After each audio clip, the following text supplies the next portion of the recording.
సహాయకి ఈ రోజు మొదటి సమ్మిట్ కాబట్టి మనకి ఈ రోజే కొత్త సంవత్సరం అన్నట్లు.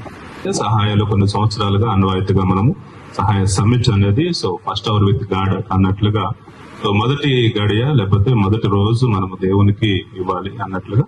అలానే మనం గత నెలలో మనం ఏం చేస్తాము, సో అలానే ఈ నెల మనం ఏం చేయాలి అన్నట్లుగా ఒక రూపకల్పనగా, ఒక రూట్ మ్యాప్ గా ఉండటం కోసంగా ఈ సమ్మిట్ అనేది మనం ఆర్గనైజ్ చేయడం జరుగుతుంది. సో అలానే మీరు ఈ సంవత్సరం మీ యొక్క గోల్స్ ఏంటి అన్న విధంగా మీరు మాట్లాడవచ్చు. అలానే సో మీరు లాస్ట్ మంత్ లో ఎలా చేశారని చెప్పొచ్చు. మీ పర్సనల్ గా మీరు చేస్తున్న సర్వీస్ లో మీరు ఎలా ఉన్నారు అన్నది మాట్లాడొచ్చు. అలానే సో మీకు సహాయంలో ఎలా ఉందన్నది కూడా మీరు మాట్లాడొచ్చు. మనము సెల్ఫ్ ఎంకరేజ్మెంట్ అనేది ఎప్పుడు ఉండాలి మనకి, ఓకేనా. సో ఆ సెల్ఫ్ ఎంకరేజ్మెంట్ మనల్ని ఎప్పుడు అక్కడ డౌన్ అయినా గానీ, సో లేదా ఏదో పరధ్యానం లాగా ఉన్నా గానీ, ఓకేనా, మనం వెనకబడిపోతూ ఉంటాం మనం తెలియకుండా, ఓకేనా. సో మనం ఎప్పుడు భుజం తట్టుకునే విధంగా, సో గెటప్ అన్నట్ల విధంగా మనం ఎప్పుడు చెప్పుకునేటట్టు ఉంటాం, ఓకే. సో మనకి 10 months లో చాలా గోల్స్ ఉన్నాయి. సో మీ పర్సనల్ గోల్స్ ఉన్నాయి, మనకి ఇన్స్టిట్యూట్ గోల్స్ ఉన్నాయి, మా పర్సనల్ గోల్స్ ఉన్నాయి. అన్ని కూడా ఈ రోజు నుంచి ఇది మొదలు అన్నట్లుగా మనం మొదలు పెట్టాలి, ఓకే. సో అంటే ఎవరికైనా ₹1,00,000 సంపాదించాలని ఉందా? మన సహాయాలు ఎంత? నాకు ₹1,00,000 ఒక శాలరీ ఇవ్వాలని నా కళ, మీ కళ ఏమో కానీ ₹1,00,000 ఇవ్వడానికి మేమిద్దరు రెడీగా ఉన్నాం, ఓకేనా. తీసుకోవడానికి మీరు రెడీ కావాలి. సో ఒకటి చెప్తా, మనం 1,00,000 ఎందుకు సంపాదించలేకపోతున్నాం? దానికి ఏది ఏజ్ లిమిటో, లేకపోతే మీరు చదువుకున్న స్థితి లిమిటో, మీరు చేస్తున్న జాబ్ ఏమాత్రం మిమ్మల్ని ఆపవాలి. ఏందో తెలుసా? ₹1,00,000 సంపాదించలేకపోవడం. లక్ష్యం మనం ఎందుకు సంపాదించలేకపోతున్నాం అంటే మనకి ఒక లక్ష్యం లేదు కాబట్టి. నువ్వేంటి అనేది నీకు తెలియదు కాబట్టి నువ్వు ₹1,00,000 సంపాదించలేకపోతున్నావు. నువ్వేంటి అనేది ఫస్ట్ నీకు తెలిస్తే, నీకు ఒక లక్ష్యం అనేది ఉంటే డెఫినెట్ గా లక్ష్యం అనేది చాలా సింపుల్. పుట్టిన 1 year, ఈ ఇయర్ 2025 కల్లా నాకు ₹1,00,000 కావాలి, లేదా ₹1,00,000 కావాలని వచ్చి నా దగ్గర కూర్చోండి. అందరూ లక్షాధికారులు కావాలి అని నేను ఖచ్చితంగా కోరుకుంటున్నాను. డెఫినెట్ గా ఈ ఇయర్ రీచ్ అవ్వాలంటే మనం అందరం కష్టపడదాం. సో మన గోల్స్ రీచ్ అయ్యే విధంగా చేద్దాం. అలానే దాదాపు 1000 మంది పైగా మన గురించి పాజిటివ్ రివ్యూస్ రాస్తున్నారు. సహాయం మంచిది, దట్స్ అ గుడ్ సర్వీస్ అని. సో అలానే మనం దాదాపు యూట్యూబ్ లో దాదాపు 12,000 మంది పైగా సబ్స్క్రైబర్స్ కలిగి ఉన్నాం. సో దానికోసం మనం ఎటువంటి క్యాంపెయిన్ చేయట్లేదు. సో పర్ డే దాదాపు 100 నుంచి 200 వరకు మన ఆడియన్స్ బేస్ పెరుగుతుంది. సో వాళ్ళే చూస్తున్నారు, వాళ్ళే సబ్స్క్రైబ్ చేస్తున్నారు. సో దీనికి అన్నిటి కూడా కృషి చేశారు మీరు అందరూ. So thank you so much. హ్యాపీగా ఉండాలి ఇయర్ అంతా, ప్లస్ న్యూగా ఏదో ఒకటి సాధించాలి. సంవత్సరం అంతటికి ఒక గోల్ పెట్టుకోవాలి, టార్గెట్ పెట్టుకోవాలి, అని సాధించాలి. అంటే అభివృద్ధి అంటే కష్టపడటం అనుకుంటాం. కష్టాన్ని ఇష్టంగా తీసుకోవాలి. కష్టాన్ని మనం ఇష్టంగా తీసుకున్నప్పుడు మనం డెవలప్ అవుతాం, బెస్ట్ రిజల్ట్ ని కాగలుగుతాం, అప్పుడు అభివృద్ధి చెందుతాం. మనం అందరం కలిసి కష్టపడదాం, అభివృద్ధి చెందుతాం, ఓకేనా. Thank you sir. మొన్న ఎన్నో యానివర్సరీ చేసుకున్నాం, 11 years బేబీ సహాయ, 11 years బేబీ.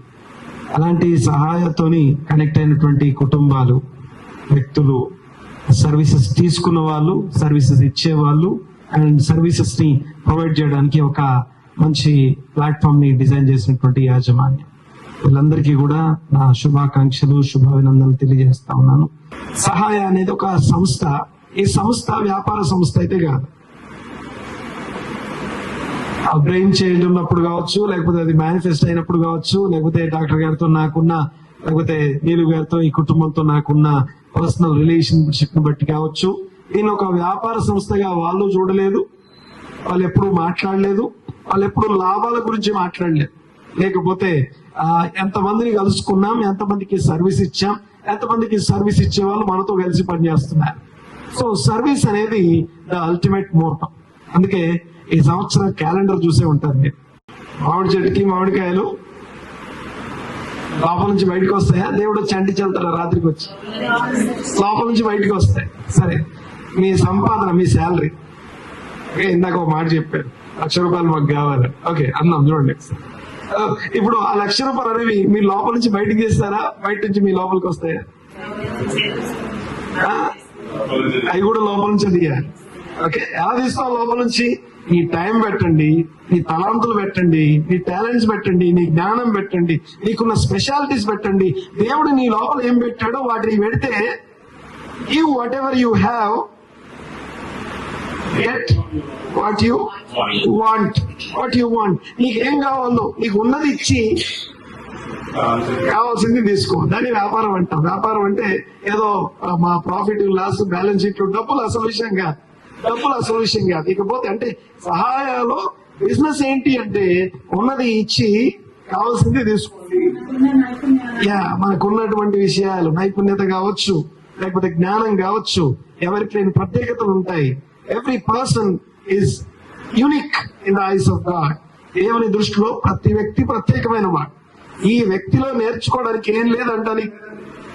మీరు ఏ చిన్న పిల్లోడిని తీసుకున్నా, ఆ ముసలాయిని తీసుకున్నా, లేకపోతే మన పైకి వెళ్ళి వారు బెడ్ మీద ఉండొచ్చు కాక, వారి ఆల్మోస్ట్ పైనుంచి కిందాక కదలకుండా ఉండొచ్చు కాక, you can still learn from them. వాళ్ళ దగ్గర నుంచి ఏదో ఒక మాట నేర్చుకోవచ్చు. ఆ నేర్చుకోవడం అనేది చాలా ప్రాముఖ్యమైనటువంటి విషయం. తీసుకుంటున్నాం వాళ్ళ దగ్గర నుంచి మనం. అలాగే వాళ్ళ దగ్గర ఉన్న దాన్ని ఇచ్చి కావాల్సిన దాన్ని తీసుకోవడం, దీన్నే వ్యాపారం అంటాం, దీన్నే లావాదేవీలు అంటాం. My name is Nagaraju. Last time మనం లాస్ట్ మంత్ మన పేషెంట్ కేర్ గురించి మాట్లాడితే 162 తోని మనం జనవరి ఎండ్ చేసాము. టెలికాలర్స్ మా టీం అంతా కలిసి మాక్సిమం 2 or 3 months